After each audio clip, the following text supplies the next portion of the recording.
ಎಲ್ಲರಿಗೂ ನಮಸ್ಕಾರ. Inspiring ma'am world Kannada ಚಾನಲ್ಗೆ ನಿಮಗೆಲ್ಲರಿಗೂ ಸ್ವಾಗತ. ಇಂದು ನಾನು ಯಾವುದೇ ಟೀಚಿಂಗ್ ರಿಲೇಟೆಡ್ ವಿಡಿಯೋನ ಮಾಡ್ತಿಲ್ಲ. ನಾನು ಒಂದು ಚಿಕ್ಕ ರಂಗೋಲಿಗಳನ್ನು ಬಿಡಿಸುತ್ತಾ ಪ್ರತಿಯೊಬ್ಬ ಹೆಣ್ಣಿನ ಮನಸ್ಸಿನಲ್ಲಿ ಒಮ್ಮೆಯಾದರೂ ಮೂಡುವಂತಹ ಕೆಲವು ಭಾವನೆಗಳ ಬಗ್ಗೆ ನಿಮ್ಮೊಂದಿಗೆ ಹಂಚಿಕೊಳ್ಳಲು ಬಂದಿದ್ದೇನೆ. ಈ ವಿಡಿಯೋದಲ್ಲಿ ದೊಡ್ಡ ಉಪದೇಶಗಳಿಲ್ಲ, ಕೇವಲ ಹೆಣ್ಣಿನ ಮನಸ್ಸಿನ ಮಾತುಗಳನ್ನು ಮಾತ್ರ ನಿಮ್ಮ ಹತ್ರ ಹಂಚಿಕೊಳ್ತಿದ್ದೇನೆ. ಒಂದು ಬಿಳಿ ಹಾಳೆ ಮೇಲೆ ಒಂದಿಷ್ಟು ಬಣ್ಣಗಳು, ಮೇಲ್ನೋಟಕ್ಕೆ ಒಂದು ರಂಗೋಲಿ ಅಂತ ಕಂಡ್ರೂ ಪ್ರತಿಯೊಂದು ಹೆಣ್ಣಿನ ಜೀವನ ಕೂಡ ಹೀಗೆ ಇರುತ್ತೆ. ಸೊನ್ನೆಯಿಂದ ಆರಂಭವಾಗಿ ತನ್ನಿಷ್ಟದ ಬದುಕುಗಳನ್ನು, ತನ್ನಿಷ್ಟದ ಬಣ್ಣಗಳನ್ನು ತುಂಬಿಸೋದಕ್ಕೆ ಅವಳಿಗೆ ಆಗೋದಿಲ್ಲ. ಆದರೆ ಹೆಣ್ಣಿನ ಮನಸ್ಸನ್ನು ಆಳ ಅಗಲವನ್ನು ಹಂಚಿಕೊಳ್ಳುವ ಸಣ್ಣ ಪ್ರಯತ್ನವನ್ನು ಮಾಡ್ತಾಯಿದ್ದೇನೆ. ಮೊದಲನೇದಾಗಿ ಒಂದು ಹೆಣ್ಣಿನ ಬಾಲ್ಯ ಅನ್ನೋದು ಹೇಗಿರುತ್ತೆ ಅಂದರೆ ಮುಗ್ಧತೆಯಿಂದ ಕೂಡಿರುತ್ತೆ. ಆ ದಿನಗಳು ಹೆತ್ತವರ ಹಾರೈಕೆಯಲ್ಲಿ ಅಣ್ಣ ತಂಗಿರ ಜೊತೆ ಬೆಳೆದು ಮನೆಯೆಲ್ಲ ಗಲಿಗಿಲಿ ಅಂತ ನಗುವ ಸದ್ದು, ಇದೆಲ್ಲ ನೆನೆಸ್ಕೊಂಡ್ರೆ ಆ ಬಾಲ್ಯದ ದಿನಗಳು ತುಂಬ ಮಧುರ ಕ್ಷಣಗಳು ಅಂತಲೇ ಹೇಳ್ಬೋದು. ಪ್ರತಿ ಹೆಣ್ಣಿಗೂ ಸಹ ತನ್ನ ತವರು ಮನೆ ಅನ್ನೋದು ಬರೀ ಒಂದು ಗೋಡೆಗಳಲ್ಲ, ಅದೊಂದು ಶಾಶ್ವತ ನೆಮ್ಮದಿಯ ಗೂಡು ಅಂತಲೇ ಹೇಳ್ಬೋದು. ಈ ರಂಗೋಲಿಯಲ್ಲಿ ಈ ಗೆರೆಗಳು ಒಂದಕ್ಕೊಂದು ಹೇಗೆ ನಾವು ಬರಿತಾ ಹೋಗ್ತಾ ಇರ್ತೀವಿ, ಹೂಗಳನ್ನು ಬಿಡಿಸ್ತಾ ಇರ್ತೀವಿ, ಇನ್ನೂ ಒಂದು ಚಿತ್ರ ಬಿಡಿಸ್ತಾ ಇರ್ತೀವಿ. ಹಾಗೆ ಹೆಣ್ಣಿನ ಮನಸ್ಸಲ್ಲೂ ಸಹ ಸಾವಿರಾರು ಕನಸುಗಳು ಚಿಗುರೊಡ್ತಾ ಇರುತ್ತೆ. ಅದು ಶಿಕ್ಷಣ ಆಗಿರ್ಬೋದು, ಸಾಧನೆ ಆಗಿರ್ಬೋದು, ತನ್ನದೇ ಆದ ಗುರುತುಗಳನ್ನ ಕಾಣ್ಕೊಳ್ಳುವಂತಹ ಅನುಭವ ಆಗಿರಬಹುದು, ರೆಕ್ಕೆ ಬಿಚ್ಚಿ ಹಾರಬೇಕು ಅಂತ ಆಸೆ ಇರುತ್ತೆ. ಎಷ್ಟೋ ಅವಳ ಭಾವನೆಗಳು ಈ ರಂಗೋಲಿಗಳನ್ನು ಬಿಡಿಸ್ತಾ ಅವಳ ಮನಸ್ಸಲ್ಲಿ ಚಿಗುರೊಡುತ್ತಾ ಇರುತ್ತೆ. ತಾನು ಬೆಳೆದ ವಾತಾವರಣ, ಒಡ ಹುಟ್ಟಿದವರ ಪ್ರೀತಿ, ತನ್ನ ತವರು ಮನೆ, ಇಷ್ಟಪಟ್ಟ ಮೂಲೆಗಳನ್ನು ಬಿಟ್ಟು ಮತ್ತೊಂದು ಮನೆಗೆ ಕಾಲಿಡುವುದಂದರೆ ಅದು ಒಂದು ಸಣ್ಣ ಮಾತಲ್ಲ. ಹಳೆಯ ನೆನಪುಗಳನ್ನು ಎದೆಲಿಟ್ಕೊಂಡು ಹೊಸ ಮನೆಯನ್ನು ತನ್ನದಾಗಿಸ್ಕೊಳ್ಬೇಕೆಂದು ಹೊರಡುವ ಆ ಕ್ಷಣ ಪ್ರತಿಯೊಂದು ಹೆಣ್ಣಿಗೂ ಒಂದು ಮರುಜನ್ಮ ಅಂತಲೇ ಹೇಳ್ಬೋದು. ಕಣ್ಣಂಚಿನಲ್ಲಿ ನೀರು, ಹೊಸ ಜೀವನ, ಸಣ್ಣ ಭಯ, ಹಾಗೆ ಒಂದು ಅಪಾರವಾದ ಭರವಸೆ, ಇದೆಲ್ಲ ಒಂದು ಹೆಣ್ಣಿನ ಮನಸ್ಸಿನಲ್ಲಿ ಒಂದು ಯುದ್ಧನೇ ನಡೀತಾ ಇರುತ್ತೆ. ಆ ಸಂದರ್ಭದಲ್ಲಿ ಮುಂದೆ ಆ ಹೊಸ ವಾತಾವರಣದಲ್ಲಿ ಎಲ್ಲರ ಇಷ್ಟ ಕಷ್ಟ ಎಲ್ಲನ ಅರ್ಥ ನಡೆಯುವಂತಹದ್ದೇ ನಿಜವಾದ ಹೆಣ್ಣಿನ ಪರೀಕ್ಷೆ ಅಂತಲೇ ಹೇಳ್ಬೋದು. ಯಾಕಂದರೆ ಇದು ಕೆಲವು ಅನುಭವಿಸಿದವ್ರಿಗೇ ಗೊತ್ತಿರುತ್ತೆ ಈ ಅನುಭವಗಳ ಬಗ್ಗೆ. ಹೀಗೆ ಒಂದು ಹೆಣ್ಣು ತಾನು ಸೇರಿದ ಮನೆಯಲ್ಲಿ ಪ್ರತಿದಿನ ಒಂದೊಂದು ಹೋರಾಟನ ನಡೆಸ್ತಾನೇ ಇರ್ತಾಳೆ. ಅದು ಒಂದಲ್ಲ ಒಂದು ರೀತಿಯಲ್ಲಿ ಇರುತ್ತೆ. ಈ ರಂಗೋಲಿಯಲ್ಲಿ ಪ್ರತಿಯೊಂದು ಗೆರೆ ಹೇಗೆ ಸೇರಿ ಒಂದು ಸುಂದರವಾದ ಚಿತ್ರವಾಗುತ್ತೋ ಹಾಗೆ ಹೆಣ್ಣಿನ ಜೀವನದಲ್ಲೂ ಸಹ ಪ್ರತಿಯೊಂದು ಅನುಭವ ಕೂಡ ಒಂದೊಂದು ಹೊಸ ಪಾಠ ಕಲಿಸುತ್ತೆ ಅಂತಲೇ ಹೇಳ್ಬೋದು.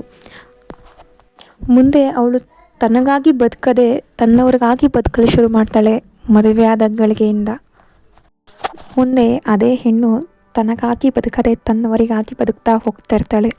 ಅವಳು ಕಟ್ಟಿಕೊಂಡಂತಹ ಎಷ್ಟೋ ಕನಸುಗಳು ಹಿಂದೆಯೇ ಉಳಿದುಬಿಡುತ್ತೆ. ಆದರೂ ಹೆಣ್ಣು ಎಂದಿಗೂ ಸೋಲೋದಿಲ್ಲ.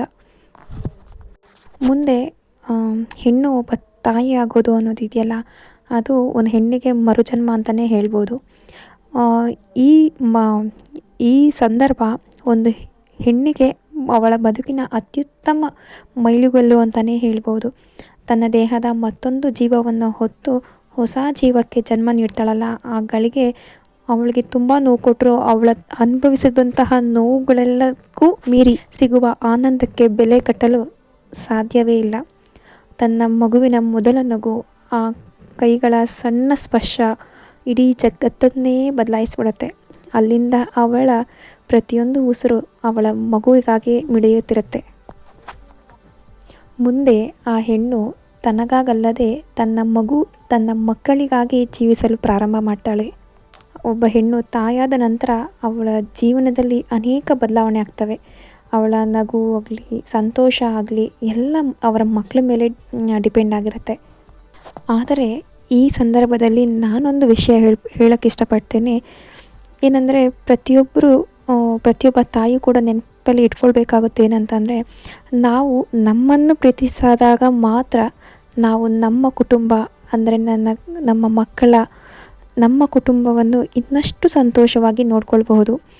ಈ ರಂಗೋಲಿಗಳು ಹೇಗೆ ಬಣ್ಣಗಳು ತುಂಬಿದಾಗ ಹೇಗೆ ಚೆನ್ನಾಗಿ ಕಾಣುತ್ತೋ ಹಾಗೆ ಹೆಣ್ಣಿನ ಆತ್ಮವಿಶ್ವಾಸ ಹೆಚ್ಚಿಸಿದಾಗ ಅವಳ ಜೀವನ ಕೂಡ ಸುಂದರವಾಗಿ ಕಾಣುತ್ತೆ. ಇದು ನನ್ನ ಅನುಭವ ಅಂತಲೇ ಹೇಳ್ಬೋದು. ಈ ನಮ್ಮ ಜೀವನದಲ್ಲಿ ಹಲವಾರು ಸವಾಲುಗಳು ಬರೋದು ಸಹಜ. ಕೆಲವೊಮ್ಮೆ ಟೀಕೆಗಳು ಬರುತ್ತೆ, ಕೆಲವೊಮ್ಮೆ ಮಾತುಗಳು ಬರುತ್ತೆ, ನಿಂದನೆಗಳು ಬರುತ್ತೆ. ಆದರೂ ಕೂಡ ನಮ್ಮ ಪ್ರಯತ್ನಗಳನ್ನು ಯಾರು ಗಮನಿಸೋದೇ ಇರೋದಿಲ್ಲ. ಈ ರಂಗೋಲಿನಲ್ಲೂ ಹಾಗೆ ಅಲ್ವಾ, ತಪ್ಪಾದ ಗೆರೆಯನ್ನು ಹೇಗೆ ನಾವು ಅಳಿಸಿ ಸರಿಪಡಿಸ್ತೀವೋ ಹಾಗೆ ನಮ್ಮ ಜೀವನದಲ್ಲೂ ಇರುವಂತಹ ತಪ್ಪುಗಳನ್ನು, ನಿಂದಕರನ್ನು, ಟೀಕೆ ಮಾಡುವವರನ್ನು ಅಳಿಸಿ ಸರಿಪಡಿಸಿ ಮುಂದೆ ಸಾಗಬೇಕು. ಒಬ್ಬ ಹೆಣ್ಣಿನಲ್ಲಿ, ಅದರಲ್ಲೂ ಒಬ್ಬ ತಾಯಿಯಲ್ಲಿ ಇರುವ ಶಕ್ತಿ ಯಾರಲ್ಲೂ ಇಲ್ಲ ಅಂತಲೇ ಹೇಳ್ಬೋದು. ಹೆಣ್ಣನ್ನು ಅದಕ್ಕೆ ಆದಿಶಕ್ತಿ ಅಂತಲೇ ಹೇಳ್ತಾರೆ. ಒಂದು ಹೆಣ್ಣು ಅಥವಾ ತಾಯಿಯಿಂದಾಗದ ಕೆಲಸ ಈ ಪ್ರಪಂಚದಲ್ಲಿ ಯಾವುದೂ ಇಲ್ಲ. ಒಂದು ಜೀವಕ್ಕೆ ಒಂದು ಜನ್ಮ ನೀಡ್ತಾಳೆ ಅಂತಂದರೆ ಅವಳಿಗೆ ಇನ್ನೆಷ್ಟು ಶಕ್ತಿ ಇರ್ಬೋದು ಅನ್ನೋದನ್ನು ತಿಳ್ಕೊಳ್ಳಿ. ನಾವು ಎಷ್ಟೋ ಜೀವನದ ತೊಳಲಾಟಗಳನ್ನು ಅನುಭವಿಸಿ ಇದನ್ನು ನಮ್ಮಿಂದೇನೂ ಆಗೋದಿಲ್ಲ ಅನ್ನೋದನ್ನು ಅಂತ ನಮ್ಮಲ್ಲಿ ನಾವೇ ತಿಳ್ಕೊಂಡಿರ್ತೇವೆ. ಆದರೆ ಅವಳ ಶಕ್ತಿ ಅವಳಿಗೆ ಗೊತ್ತಿರಲ್ಲ. ಅವಳ ಜೀವನದಲ್ಲಿ ದೊಡ್ಡ ದೊಡ್ಡ ಸಂತೋಷಗಳಿಗಿಂತ ಸಣ್ಣ ಸಣ್ಣ ಕ್ಷಣಗಳೇ ಅವ್ಳಿಗೆ ಹೆಚ್ಚು ಅಮೂಲ್ಯ ಅಂತಲೇ ಬದುಕ್ತಿರ್ತಾಳೆ. ಬೆಳಗಿನ ಕಾಫಿ ಕುಡಿಯೋದು, ಮಕ್ಕಳ ಜೊತೆ ನಗೋದು, ಕುಟುಂಬ ಜೊತೆ ಕ್ಷಣ ಕಳೆಯೋದು, ಇದಿಷ್ಟೇ ಅವಳ ಪ್ರಪಂಚ ಅಂತ ತಿಳ್ಕೊಂಡಿರ್ತಾಳೆ. ಆದರೂ ಕೆಲವೊಮ್ಮೆ ಅವಳು ಮಾಡಿದ ತ್ಯಾಗ ಯಾರ ಕಣ್ಣಿಗೂ ಕಾಣೋದಿಲ್ಲ. ಬೆಳಗ್ಗಿನಿಂದ ರಾತ್ರಿಯವರೆಗೂ ವಿಶ್ರಾಂತಿ ಇಲ್ಲದೆ ದುಡಿತಾಳೆ. ಅಡುಗೆ ಮನೆ, ಮಕ್ಕಳು, ಹಿರಿಯರ ಆರೈಕೆ, ಕೆಲಸ, ಜವಾಬ್ದಾರಿಗಳು, ಈ ಸುಳಿಗಳಲ್ಲಿ ಸಿಲುಕಿ ಹೆಣ್ಣು ಅನೇಕ ಬಾರಿ ತನ್ನನ್ನೇ ತಾನು ಮರೆತು ಬಿಡ್ತಾಳೆ. ತಲೆನೋವು ಬಂದರೂ, ಸುಸ್ತಾದರೂ ಮುಖದಲ್ಲಿ ನಗುತ್ತಾ ಮನೆಯನ್ನು ನಿಭಾಯಿಸ್ತಾ ಇರ್ತಾಳೆ. ಒಂದು ವಿಪರ್ಯಾಸ ಏನಂತ ಅಂದರೆ, ಮನೆಯವರ ಎಲ್ಲರ ಕನಸುಗಳನ್ನ ನನಸು ಮಾಡ್ತಾ ಹೋಗುವ ಆತುರದಲ್ಲಿ ತನ್ನ ಸ್ವಂತ ಆಸೆಗಳನ್ನು, ಕನಸುಗಳನ್ನು ಎಲ್ಲೋ ಮೂಲೆಗೆ ಬಿಸಾಕಿ ಬೀಗ ಹಾಕಿರ್ತಾಳೆ. ನನಗೂ ಒಂದು ಸಾಧನೆ ಮಾಡಬೇಕಿತ್ತು ಅಲ್ವಾ, ಏನೋ ಹಂಬಲ ಇರುತ್ತೆ. ಹಾಗಾಗಿ ಆ ಮೂಲೆಯಲ್ಲಿ ಬಿದ್ದಿರೋಂತಹ ಕನಸನ್ನು ಇಣುಕು ನೋಡ್ತಾ ಇರ್ತಾಳೆ.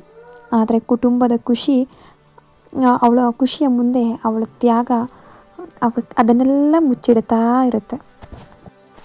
ಆದರೆ ಒಂದಷ್ಟೇ ಹೇಳ್ಬೋದು ಅಷ್ಟೇ, ಎಷ್ಟೇ ಕಷ್ಟ ಬರಲಿ, ಎಷ್ಟೇ ಟೀಕೆಗಳು ಬರಲಿ, ಭೂತಾಯಿ ಎಷ್ಟೇ ಸಹನೆಯಿಂದ ಇರ್ತಾಳೆ. ಮನೆಯವರೆಲ್ಲರ ಇಷ್ಟ, ಕಷ್ಟ ಇವೆಲ್ಲವೂ ಅವಳ ಬೆರಳ ತುದಿಯಲ್ಲಿರುತ್ತೆ. ಆದರೆ ತನ್ನದೇ ಇಷ್ಟ ಏನು ಎಂಬುದು ಅವಳು ಮರ್ತೋಗಿರ್ತಾಳೆ. ಹಾಗೆ ಎಷ್ಟೇ ಮಾಡಿದ್ರೂ ಸಾಲಲ್ಲ. ಈ ಸಣ್ಣ ಸಣ್ಣ ತಪ್ಪಿಗೂ ಆಡುವಂತಹ ಚುಚ್ಚುಮಾತುಗಳು ಇವೆಲ್ಲವನ್ನು ಮೀರಿ ಮುಖದಲ್ಲಿ ಒಂದು ಸಣ್ಣ ನಗುವನ್ನು ಇಟ್ಕೊಂಡಿರ್ತಾಳೆ. ಆದರೆ ಟೀಕೆಗಳಿಗೆ ಅವಳು ಕುಗ್ಗೋದಿಲ್ಲ. ಬದಲಿಗೆ ತುಂಬ ಗಟ್ಟಿಯಾಗ್ತಾಳೆ, ಇನ್ನಷ್ಟು ಗಟ್ಟಿಯಾಗ್ತಾಳೆ. ಬೀಸೋ ಗಾಳಿಗೆ ಜಗ್ಗದೆ, ಕುಗ್ಗದೆ, ನಾನು ನಂಬಿದಂತಹ ಸಂಸಾರವನ್ನು ನಾನು ಕೈ ಹಿಡಿಬೇಕು ಅನ್ನೋ ಧೈರ್ಯದ ಮೇಲೆ ನಿಂತಿರ್ತಾಳೆ. ಕೆಲವೊಮ್ಮೆ ಕಣ್ಣೀರು ಬಂದರೂ ಅದು ಕೆನ್ನೆ ಮೇಲೆ ಜಾರದಂತೆ ನನಗೇನು ಆಗೇ ಇಲ್ಲ ಎಂಬಂತೆ ಮುಂದೆ ಹೆಜ್ಜೆ ಇಡ್ತಾಳೆ. ಅವಳೊಂಥರ ಶಕ್ತಿ ದೇವತೆ ಅಂತಲೇ ಹೇಳ್ಬೋದು. ತನ್ನ ಶಿಕ್ಷಣ, ತನ್ನ ಕನಸು, ನನ್ನ ಆಸೆ ಇವೆಲ್ಲವನ್ನು ತನ್ನ ಕುಟುಂಬಕ್ಕೋಸ್ಕರನೇ ಅರ್ಪಿಸಿರ್ತಾಳೆ. ಅವ್ರ ಗೆಲುವಿನಲ್ಲೇ ತನ್ನ ಗೆಲುವು ಅಂತಲೇ ಕಾಣ್ತಾಳೆ.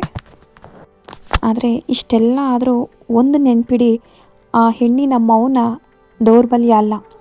ಅವಳ ಸಹನೆಗೂ ಒಂದು ಮಿತಿ ಇರುತ್ತೆ, ಒಂದು ತಾಳ್ಮೆಗೂ ಒಂದು ತುದಿ ಇರುತ್ತೆ.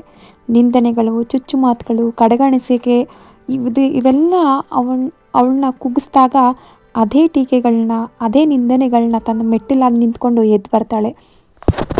ಅದು ಹೆಣ್ಣಿಗೆ ಮಾತ್ರ ಸಾಧ್ಯ.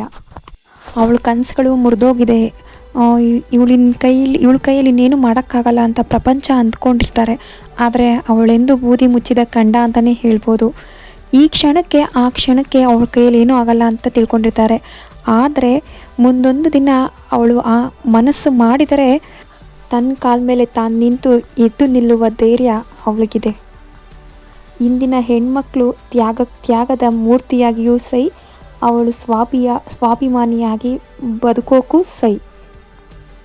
ಶಿಕ್ಷಣವಿರಲಿ, ವೃತ್ತಿ ಇರಲಿ, ತನ್ನದೇ ಆದ ಸಣ್ಣ ಉದ್ಯೋಗ ಆಗಿರಲಿ, ಯಾವುದಕ್ಕೂ ಅವಳು ರೆಡಿಯಾಗಿರ್ತಾಳೆ. ನನ್ನಿಂದಾಗಲು ಸಾಧ್ಯವೇ ಇಲ್ಲ ಅಂತ ಅವಳೆಂದೂ ಇಟ್ಟ ಹೆಜ್ಜೆನ ಹಿಂದೆ ಇಡೋದಿಲ್ಲ. ತನ್ನ ಆಸೆಗಳಿಗೆ ಮತ್ತೆ ಜೀವ ಕೊಟ್ಟು ಮುಖದಲ್ಲಿ ಆತ್ಮವಿಶ್ವಾಸ, ನಗೆಯೊಂದಿಗೆ ಮುನ್ನಡೆದಾಗ ಅವಳು ಬರೀ ಹೆಣ್ಣಾಗಿರೋದಿಲ್ಲ, ಸಾವಿರಾರು ಜನಗಳಿಗೆ ದಾರಿದೀಪವಾಗಿರುತ್ತಾಳೆ. ಕೊನೆಯದಾಗಿ ನಾನೊಂದು ಮಾತು ಹೇಳ್ತೀನಿ. ಬೀಳ್ಸೋದು ಪ್ರಪಂಚ ನಿಯಮವಾದರೆ ಮತ್ತೆ ಎದ್ದು ಬದುಕೋದು ಒಂದು ಹೆಣ್ಣಿನ ನೈಸರ್ಗಿಕ ಗುಣ.